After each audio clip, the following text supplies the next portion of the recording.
Hi everyone, welcome back to my channel. तो आज की इस वीडियो में हम डिस्कस करने वाले हैं कुछ प्रीवियस ईयर क्वेश्चंस जो कि आप देख सकते हो पेपर वन में, जो जून में 2025 जून में जितने भी क्वेश्चंस पूछे गए हैं, तो उसकी एक सीरीज में लेकर आ रही हूँ जहां पर डेली हम थोड़े थोड़े क्वेश्चंस को हम विद एक्सप्लेनेशन कंसेप्ट के साथ साथ हम उन क्वेश्चंस को समझने की कोशिश करेंगे। तो चलिए आज की इस क्लास को हम स्टार्ट करते हैं फटाफट से। और ये रखा आपके सामने पहला क्वेश्चन, पहला सवाल। ओके, तो पहला क्वेश्चन आपके सामने है, हिंदी इंग्लिश दोनों में ही है। और इसके साथ साथ आप टेलीग्राम चैनल मेरा फॉलो कर लेना, बिकॉज टेलीग्राम पर मैं ये पीडीएफ पोस्ट कर दूंगी, तो टेलीग्राम आप फॉलो कर लेना। क्वेश्चन आपके सामने पूछा गया है, which of the following is a chemical treatment. ये क्वेश्चन आपका 2 टाइम्स यूजीसी नेट में पूछा जा चुका है। तो आपको ये बताना है कि आखिर ऐसा कौन सा वाटर ट्रीटमेंट है जहां पर केमिकल का यूज किया जाता है टू प्योरीफाई, यानी कि पानी को साफ करने के लिए कौन सा है जहां पर किसका यूज किया जाता है, जहां पर यूज किया जाता है केमिकल का। तो राइट आंसर क्या हो जाएगा, इसको समझने के लिए सबसे पहले हम समझते हैं कि आखिर ये सारे के सारे ऑप्शन है क्या। ओके, जैसे कि अवसादन जिसे हम सेडिमेंटेशन कहते हैं। सेडिमेंटेशन एक ऐसा प्रोसेस है, सेडिमेंटेशन एक ऐसा प्रोसेस है जहां पर सिंपली क्या किया जाता है, जैसे पानी है तो पानी को नॉर्मली, कोई गंदा पानी है तो आप देखते हो अगर पानी में बहुत मिट्टी जमी हुई है तो उसको थोड़े टाइम तक हम बिना हिलाए ऐसे रख देते हैं, तो जो भी इनप्योरिटीज होती है वो नीचे जम जाती है। ओके, और ऊपर क्या आ जाता है, साफ पानी आ जाता है। तो यहाँ पर कोई भी केमिकल का यूज ना करके हम पानी को सिंपल ऐसा कुछ कर देते हैं कि जितनी भी इम्प्योरिटीज होगी वो नीचे आ जाएगी और ऊपर बिल्कुल साफ पानी आ जाएगा, जिसे हम सेडिमेंटेशन कहते हैं। नेक्स्ट प्रोसेस को हम समझ लेते हैं। नेक्स्ट प्रोसेस आता है हमारा फिल्टरेशन प्रोसेस, जो कि हम सभी के घर में फिल्टर लगे हुए हैं, आरओ लगा हुआ है हम सभी के घर में। तो हमें पता है कि उस आरओ में क्या होता है, एक बार क्या करना, घर पे अपने आरओ को चेक करना और नीचे उसके जाकर देखना, तो नीचे आपको रेत जमी हुई नजर आएगी, मिट्टी जमी हुई नजर आएगी। तो ये एक ऐसा प्रोसेस है जहां पर पानी को छान लिया जाता है और जो रेत होती है, सैंड, वो नीचे अपने आप जम जाती है। तो यहां पर भी कोई केमिकल नहीं डाल रहे, कोई केमिकल नहीं पुट करे इस प्रोसेस में भी। नेक्स्ट आ जाता है हमारा ग्रिड चैम्बर। इस प्रोसेस में क्या किया जाता है, जैसे कि आपके सामने यहाँ पर नजर आ रहा है आपको कि कोई बड़ी बड़ी नदियां हैं, तालाब है, तो वहां पर ये मशीन रखी जाती है। और इस मशीन में जैसे कि यहाँ पर आपको थोड़े से नेट जाले से आपको नजर आ रहे हैं, तो इसमें होता क्या है कि जो बड़े बड़े टुकड़े होते हैं, जो कि अक्सर आपको पता है वी ऑल आर इंडियन, तो हम क्या करते हैं, जो भी खाया पिया, जो भी बॉटल है, प्लास्टिक का कुछ भी रैपर है, सब पानी में फेंक दिया, कितना कूड़ा कबाड़ा पानी में फेंक दिया जाता है। तो जो बड़े अमाउंट का जो कूड़ा कचरा है वो सारा का सारा यहाँ पर इस ग्रिल में रुक जाता है और सारा पानी बाहर आ जाता है। तो ये एक प्रोसेस होता है। अब बचा क्या हमारा एक प्रोसेस, जैसे कि यहाँ पर आप एग्जाम्पल में मैंने यहाँ पर रखा है, तो आप देख सकते हो कि ये कितना ज़्यादा गंदा लग रहा है और यहाँ पर पानी भी कितना ज़्यादा गंदा है। और लेकिन जो पानी है वो क्या है, छनकर जो बड़ा कूड़ा है वो अटक जा रहा है और बाकी सारा पानी बाहर आ जा रहा है। नेक्स्ट बात करते हैं, तो ये आता है हमारा केमिकल ट्रीटमेंट। ओके, ये क्या है, हमारा केमिकल ट्रीटमेंट है। यहाँ पर कैसे केमिकल को यूज किया जाता है, तो जैसे कि पानी है, पानी के अंदर ये रही हमारी इम्प्योरिटीज, यानी डर्ट पानी के अंदर ये है। अब इसके अंदर केमिकल के जरिए कुछ ऐसे चार्जेस को डाला जाता है, जो चार्जेस क्या करती हैं, ये चार्जेस जितने भी पार्टिकल्स, जो गंदे पार्टिकल्स होते हैं, उनको नीचे जमा देती हैं और पानी ऊपर का क्या हो जाता है, साफ हो जाता है। तो राइट आंसर क्या हो जाएगा यहाँ पर, राइट आंसर जैसे कि हमने समझा, right answer option number B होगा। आई होप कि अगर अब इससे रिगार्डिंग कोई क्वेश्चन पूछा जाएगा तो आपको कोई डाउट नहीं रहेगा, आप बहुत ही अच्छे से इनका आंसर कर पाओगे। ओके, नेक्स्ट क्वेश्चन को समझते हैं। नेक्स्ट क्वेश्चन जो कि मुझे नहीं लगता कि ये मैं आपको समझा पाऊंगी, मैं खुद शॉक थी कि यार कैसा क्वेश्चन पूछा गया है, फिल्म से रिगार्डिंग क्वेश्चन बने हैं। तो ये क्या क्वेश्चन है, क्या क्वेश्चन है एंटी, ये कोई क्वेश्चन है पूछने के लिए। तो आपका क्वेश्चन पूछा गया था कि इन सभी पिक्चरों को क्रोनोलॉजी वे में आपको सेट करना था।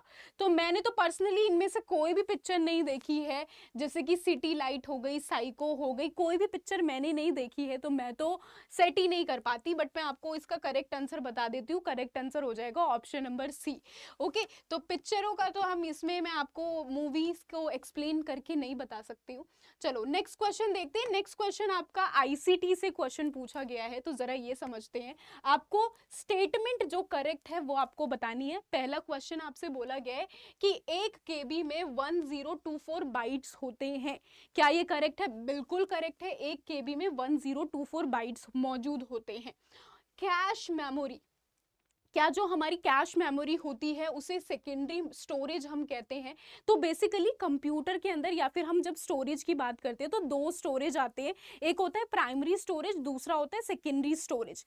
अब इसको समझोगे क्या? बहुत ही आसान तरीका मैं आपको बताती हूँ। तो जो इंटरनल स्टोरेज होता है, जो कि ऑलरेडी कंप्यूटर के अंदर जो स्टोरेज मौजूद है, वो हमारा प्राइमरी स्टोरेज कहलाता है।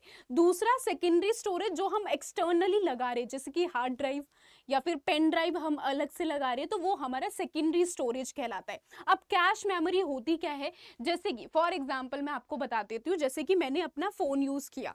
अब फोन में क्या होता है, फोन मैंने यूज किया, ये आप देख सकते हो मेरा फोन है, और जैसे ही मैं बैक में जाऊं तो देखो इतने सारे ऐप्स मैंने यूज कर रखे थे।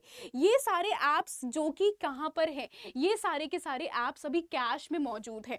अब होगा क्या, कैश मेमोरी क्या सबसे हाईएस्ट स्पीड में ये हमें इंफॉर्मेशन, हमें क्या है, सबसे हाईएस्ट स्पीड में ये वर्क करती है मेमोरी।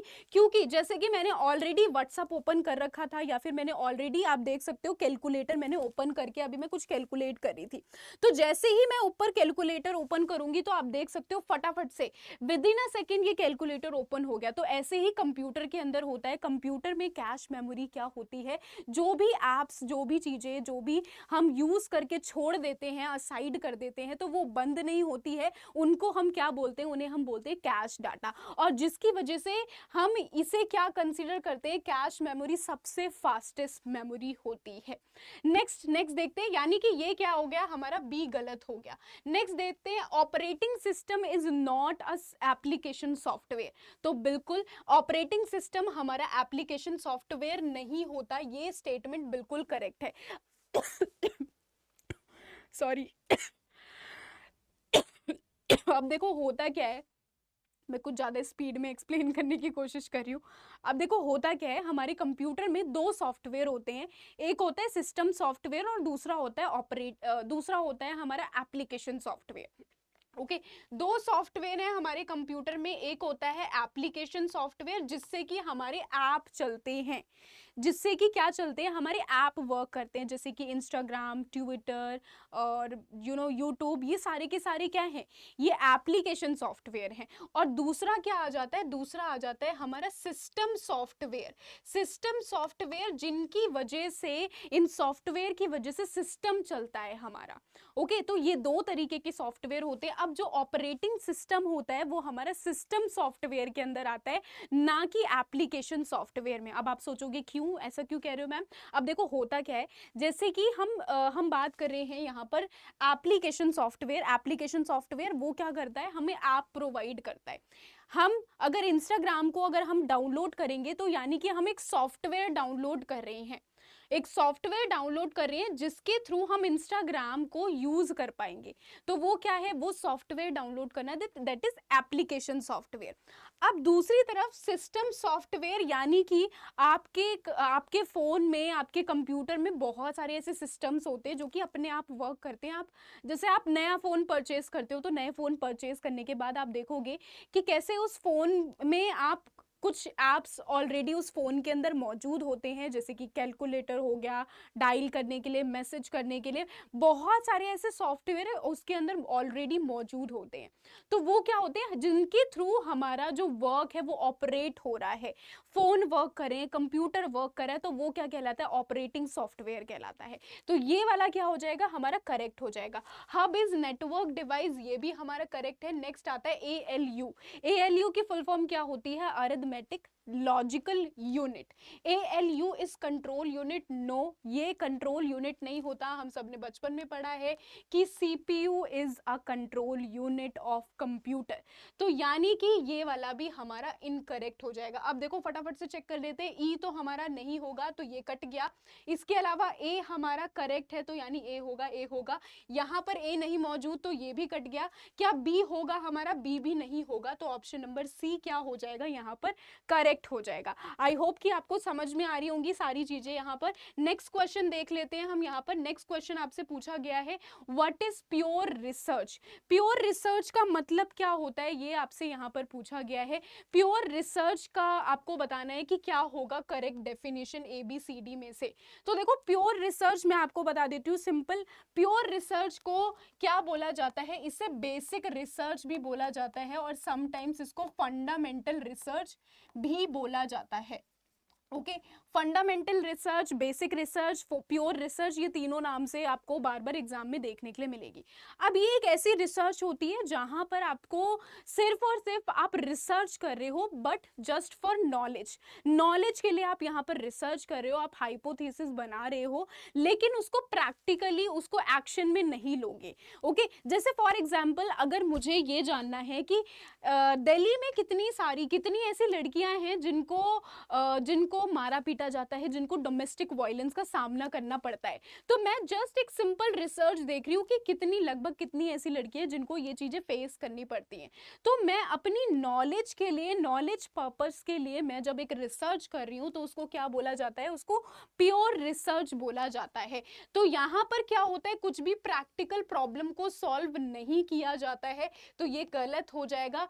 एंड यहाँ पर it does not in develop, क्या ये यहाँ पर डेवलप नहीं करता, टेस्ट नहीं करते हैं हाइपोथेसिस को एंड थ्योरीज को, नो ये भी गलत है। यहाँ पर हाइपोथेसिस जनरेट की जाती है। ओके, क्योंकि रिसर्च में सारी रिसर्च है जहाँ पर हाइपोथेसिस को जनरेट किया जाता है।